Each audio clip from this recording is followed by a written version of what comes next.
mu kino tukola amasaŋŋanzira ag'enjawulo n'enkulungo ez'enjawulo okulaba nti nno ziva mu nkulungo ate ne tuteekewo ebitaala ebinaayambako mu kuluŋŋamya ensonga z'okutambula ze tunayita traffic lights.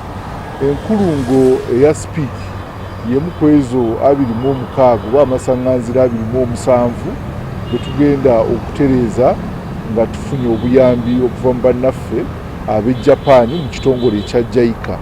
Ekijjukizo kino ekya Ssekabaka Muteesa kiri mu kifo ekigenda okuteekebwamu ebitaala oba okuggyawo enkulungo. Naye olw'okuba nga kijjukizo ky'amaanyi kirina okuba nga kifuna ekifo ekirala era eky'enkizo mu kibuga nga tugenda kisengula tukiteeke ku Nile Avenue tusobozese omulimu guno okugenda mu maaso.